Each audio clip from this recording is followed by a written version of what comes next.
I'm so excited for this one. So I want to have one where I just literally educate you on the why that you don't see what I do in my tutorials. Like, you might be seeing tutorials in today's world where there's so many tutorials for us to look at, but you don't see me use powders, you don't see me use primers on my face, you see me use primers on my eyelids, you don't see me just put whatever sunscreen I want to put on my face, you don't see me moisturize my whole face before I apply my makeup. Why is that? This is an important tutorial, so join me while we work this through. So I've been doing this for a really long time, 6 years exactly, where I've been teaching makeup tutorials. Before that, it was a little dibble-dabble in my fitness world, which I've kept fitness going and stuff like that, but I've really honed in on the makeup and the hair. And while the hair is finished drying, we're just gonna roll right into makeup here. I'm so stoked for this tutorial because I wanna bring to you the things that maybe with your makeup, you're like, that's why my makeup won't work right. That's my problem. So maybe if we can tweak these key things, not only will you be saving time with your makeup, but you'll be happier with the outcome. So check this out. With a cream foundation, because that is what I use. This is Demi correctors with just taking care of key places. And this is the Seint 3D foundation that's a cream foundation. I love it. Have I seen tutorials on here and reviews on here, which I need to make my own review of things that I'm like, oh my gosh, if she would just change this, bam. Yes, I have. Yes, I have a plethora. So my taking in with every product I use, whether it be a cream foundation, a liquid foundation, or a powder foundation, is going to be to just hone in on, is a product really sucky for anything? Or do we just not use it correctly? I'm talking kitchen gadgets, I'm talking a thing that helps you put your shoe on, I'm talking a specific weird shaped belt buckle, and how to crack an egg. Like, I like to get to the very bottom of things. So we're gonna dive in.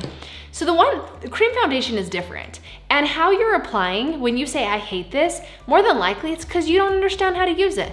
How old are you? How long have you been using a cream foundation? It hasn't existed for very long. So are you in the habit of throwing a crap ton of makeup on your face just because it might seem thinner because it's a liquid, but it's a crap ton if you were to take that amount of liquid and put it in the blop form of a cream?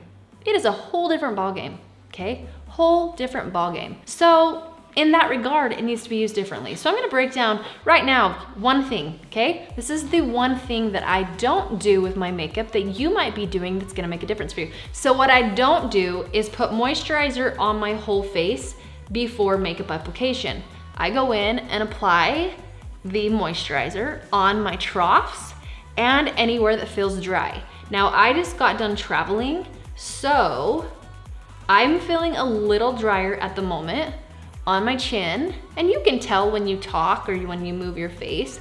And I always apply it under my eyes in the trough. So notice I didn't go all the way up to my lid, unless of course you have lids that you feel that you need to, but I put it in the troughs and on the bone right here, because we want that shine and that glow to take place. And I am feeling a little drier, so I'm gonna come right down a little lower than I normally do. This is lower than I normally do. Now, as that's setting and doing its thing, that's where I move into my eyes. And the next thing that I use is I always prime my eyelids. Now, as somebody who used to not prime their eyelids to somebody that now does, one thing that you can see is, here's my veins and the coloring under my eyes, and everything will show that nice and close. And then when I go and put this, so this is actually a colored one. If you have darker eyelids or anything like that, using a colored primer is awesome. This one is actually just the color of what an eyeshadow would be. So this, if you're somebody who wants to be super basic, this can totally give you a look of an eyeshadow. Say, now look at the difference. So you can't see the discoloration, the skin looks even, but this has a tack to it. So it's going to allow all the color to really grab onto it. Now, if you have wrinkly eyelids, you need to make sure that when you go and put it on and you put it on with your eye open, you need to close your eye, tilt it back, and either hold down the eyelid or tilt it back and just make sure you get into those creases. Because if you're not getting into the creases with your primer, you will have creasing from your eyeshadow immediately. And you'll say to me, no matter what I do, my eyelids are always creasing. That is gonna come down to getting your primer on evenly, but also how you apply your eyeshadow. So as this is like setting, doing its thing, I've already given a time for the moisturizer to sit. Now, the next thing that I don't do is I don't put one sunscreen all over my whole entire face. I can't listen, but I feel, and I know, I pay attention to what is my skin type for an area. So if you have somebody, if you have someone, or you are someone that has two different skin types, like I'm oily in my T-zone, I'm dry here, then don't use the same sunscreen for your whole face. More importantly, use a sunscreen that is for that type of skin. If you wanna know more about that, I got a blog. And on that blog, I personally tested these out for months. I cannot even begin to tell you how long I tested these out for. In different weather, different environment, different everything. So I go in with a hydrating sunscreen where I'm dry. And this is even gonna lead me to my next don't, or I don't. I guess it's not a don't, I don't. Don't get it up your nose. Don't do that. Okay, so that's just where I'm dry. And then I take a sunscreen that is more for oily skin where I'm oily. So if I was somewhere else in this one, I'm not telling you which ones I'm used because this is important for you to test out. I narrowed it down on the blog. Now you do the final nitty-gritty work. Oh, and FYI, because I'm older and I get wrinkly skin on my neck, I do the hydrating sunscreen. I never do, because I don't want my skin to look more matte on my neck. So get that, baby. 2. Okay, now then I just need to do 1. Moving on. I do this in phases so things can sit. So while this sits, I go and do my eyes.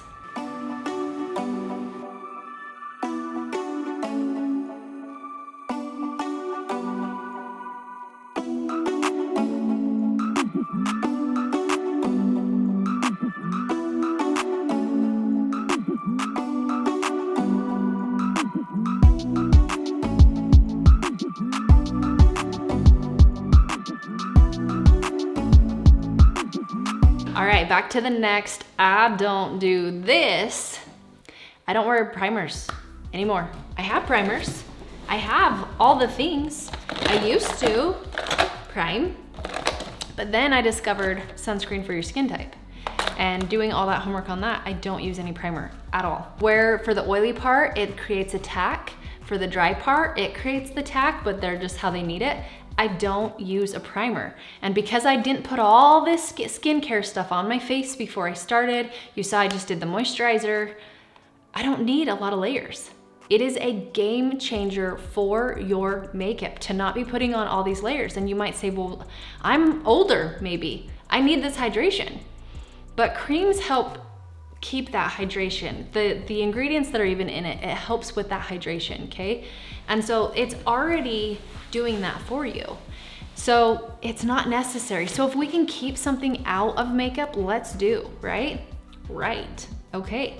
So I'm gonna dive into what I do more, what I don't do, where I save time, and you're gonna see. So the next thing, when you might have seen a lot of people do Seint tutorials, and you have seen them take their colors and they go and apply it in gobs on their face, and then they go and they blend out their colors. There's a reason why I don't do this. You don't see me do this in tutorials. It's not because I don't think it's something that is useful for you to try. But if you're somebody that deals with a lot of texture in your skin and you have a lot of different coloring in your skin, the more you keep brushing your face, the more it's going to agitate it, it's gonna go red, and you're also not gonna get the coverage that you want, because when you have that texture is there because it's had some kind of damage. You just don't get the texture to have it. So if that texture is there because there's some kind of damage and you're brushing the heck out of your face with the makeup, 2 things are happening. 1, you're not getting coverage where you want it. You think the makeup sucks. 2, you're applying too much makeup on your face.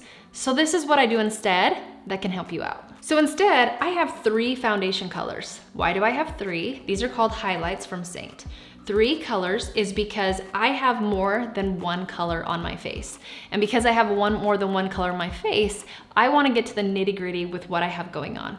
So in the areas that I'm warmer, I'm going to be using that warmer color there. In the areas that I'm lighter, I'm going to be using that lighter color there. And then this little guy is like, if I need my colors to change just a little bit, because I've either lost some of my sun or I've gained some sun, but maybe not too much, I can customize this sucker all the way I want. But I have learned through the years that it's better to have more than one brush in your arsenal than one brush in your arsenal.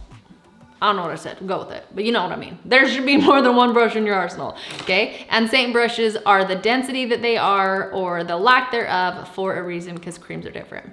So on my face, when I apply, this is how I hone in on. I hone in on what the color is for where it's at. Do I have damage? Do I need to take care of it? If you have areas that you need to color correct, you need a brush as well that is at the size of where the area is. So if it needs to be something smaller, then it needs to be something smaller. So I go in and color correct right where I need it with the as little amount of makeup as possible. Okay, so I hit that first and I use it minimally. Then when I apply, I'm going to be applying at the level of the color that it is. So a lot of times you will see people go in with a color and they'll swipe a ton of color under their eye right here and then go in and blend it. Every time you go in with a thicker product, this is thick, okay? It's concentrated, it's thick. When you go in with a thicker product using this dab finger method, you're getting so much product there that you have to keep sweeping and tapping and sweeping and tapping and sweeping and tapping and sweeping some more, which means the texture on your skin, all of that, especially the older we get, the more you're coming like this, the more you're breaking up that different skin texture going on, is gonna get bugged. So if you can go the tiniest amount and press that area in, you are going to make the skin way happier using far less product. And you get it at the level of darkness that it is. So I'm color correcting my nose because my nose had redness. P.S. If I look a little different today, that's because I have one of those little zits that's just sitting right in there making my eyes look swollen. So, yay for that, not. So we're gonna put that color there. Okay, I'm gonna take care of a little darker just right here, not eye hole chin, and hit any areas that are a little needed. Then we can speed up the process. I'm gonna take my bigger brush, go for the colors that's needed. Now, if you use too much, you can get too much and not like the product. Remember when I show you, I do a dab of this, maybe a dab of that, but it's like 2 dabs max on areas, and then I apply. And that can take care of a really big area. But one of the things people say to me is like, there's nothing on my brush. Your brush won't look like there's anything on it. It really won't, but it is such a concentrated product that you do not need a lot of makeup on your brush. I do not use very much makeup on my brush at all.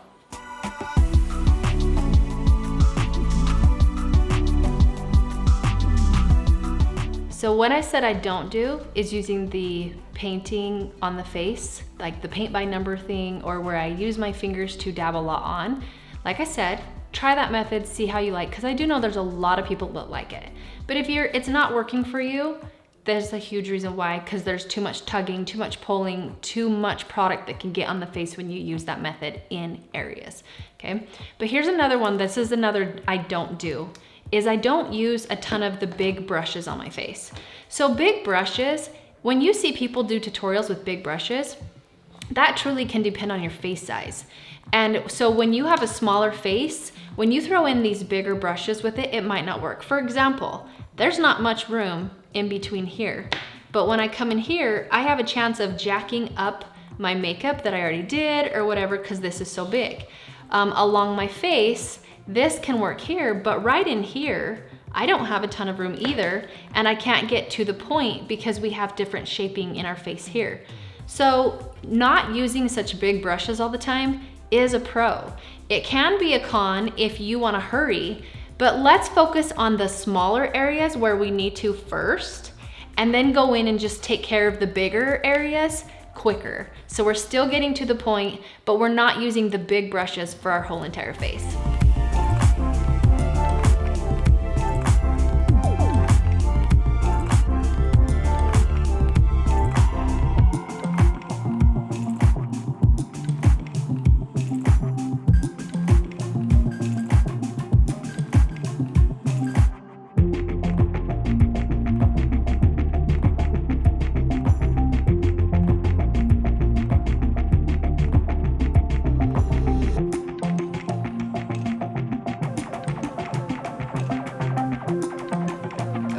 Here's another I don't do. So no longer do I contour a lot. So you might have not seen because I zip through that really fast. But I only contour a very minimal amount, and I don't even contour my whole entire cheek. And I'll make a video of that another day. But one thing that you can do if contouring scares you is you can take a nude blush and you can place the nude blush about right like so, okay? And then you're gonna take that nude blush and you're gonna ride it in a C wave, not a straight line back, and it's gonna slowly start fading back in, okay? And so you'll see that this has now given my cheek shape, but I can't leave my blush alone at that because my face I need something to come on here. So then I take my blush and I apply my blush onto that cheekbone. And by doing this, I'm creating that look without being scared of contouring.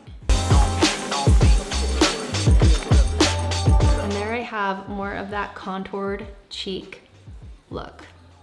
Pretty awesome, right? Now, another thing I don't do. No longer do you see me, for years, you haven't seen me use a sponge in ages.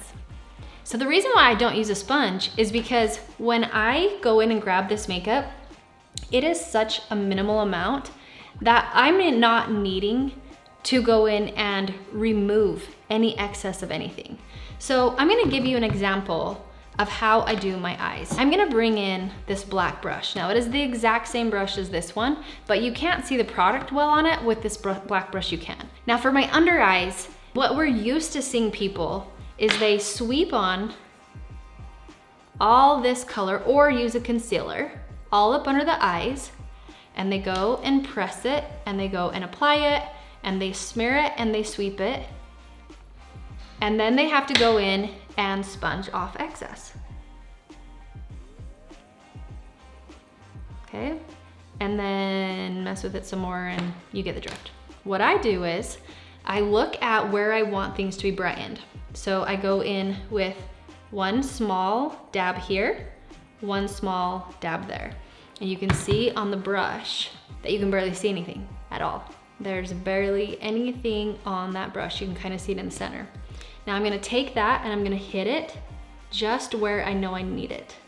From there, every time I touch my face, it's paying attention to where it's actually needed versus using the whole eye for it. So this is my brush before I start. This is my brush with a dab. It looks like there's nothing. So I'm gonna come to this and I'm gonna press it, following a line where I know I need it. Right in here, I'm gonna come onto the bone, not into that crease where I have so many wrinkles. And I'm just gonna touch to level it out where needed. Remember, I had already color corrected beforehand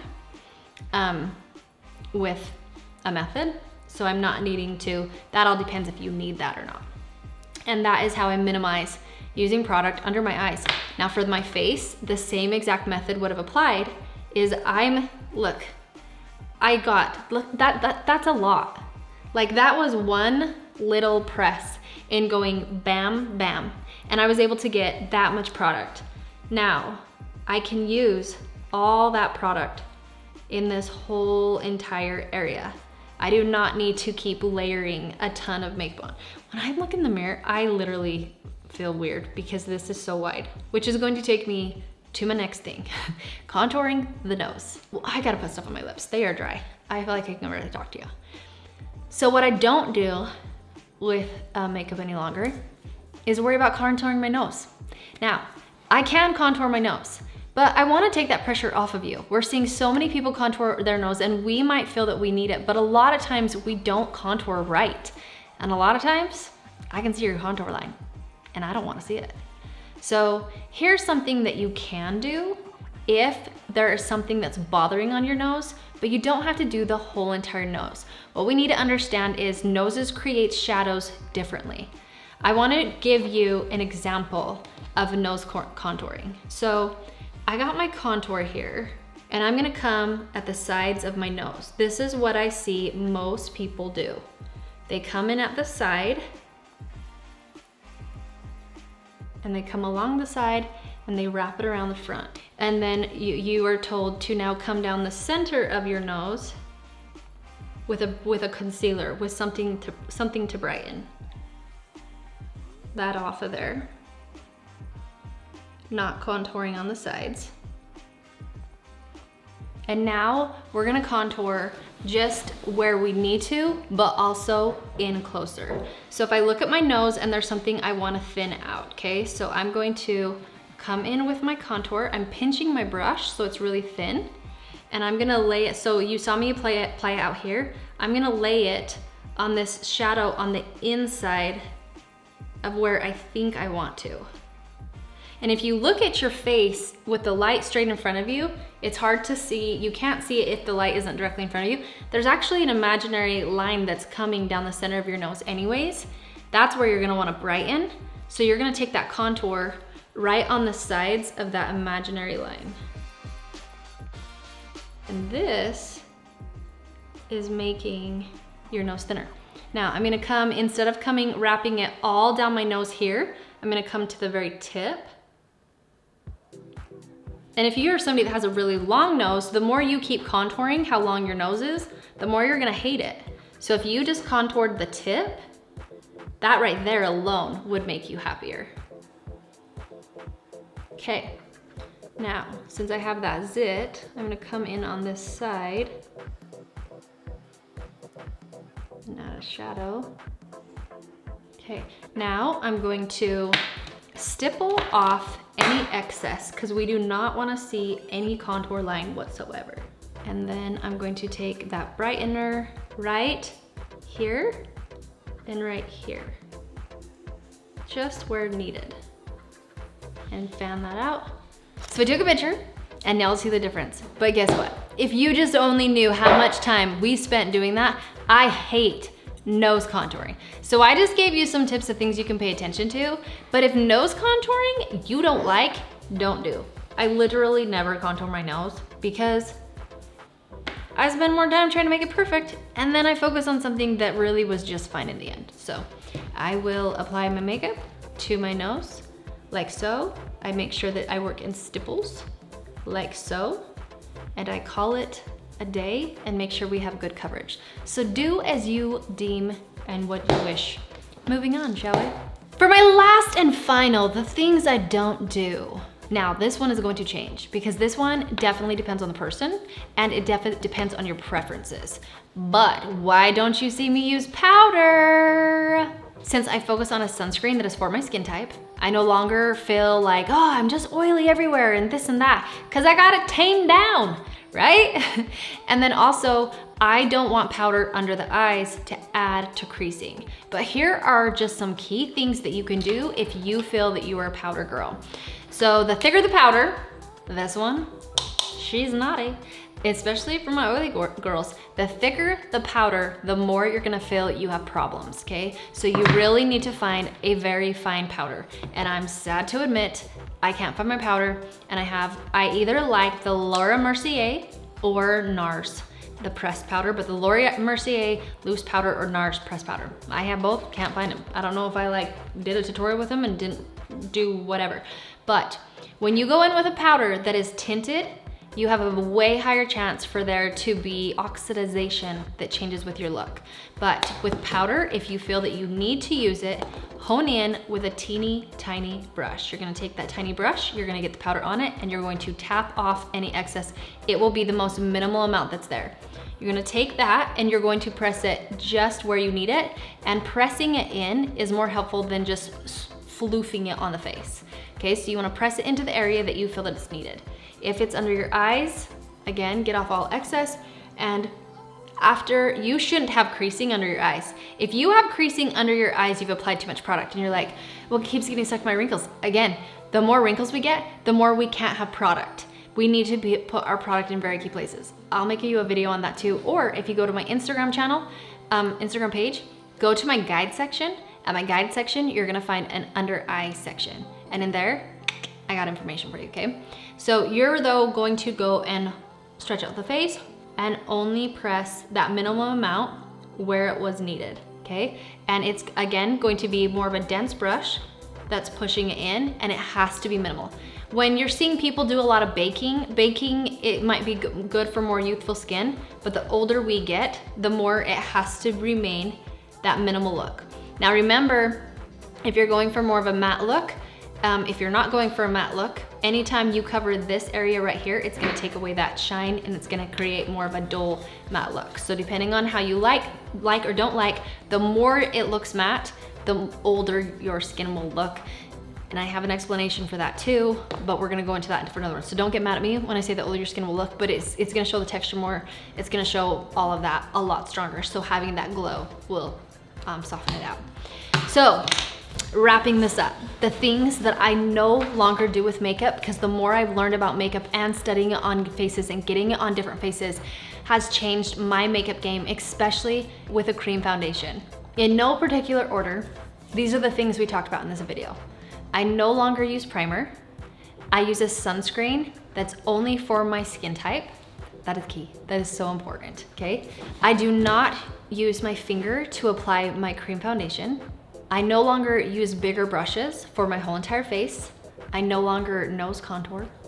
I no longer use powder all over my whole face or even powder at all. And that right there, my friend, is a wrap up for you on what I no longer do that the beauty industry tells us we should always do that might change the game of your makeup. I'm Jocelyn McClellan. I'm always out here. I'm always on Instagram. I'm always on Facebook. Heck, you can find me on TikTok now and Pinterest. I'm in all the places. If you ever need anything, I am your person. I'm happy to help. If you need a custom color match with Seint, I am your girl. I want to hone in on your skin type, your age bracket, all the things that you're worried about when it comes down to your makeup. And if you have any questions along the way, anybody who is one of my customers, they reach out to me in email, we troubleshoot their makeup and we get to the bottom of everything. Remember, a cream makeup cannot be applied like a liquid or a powder. It's a different texture. It is a different texture. So moving forward, if you have any questions, I'm always happy to help. We'll talk to you later. Take care. Bye.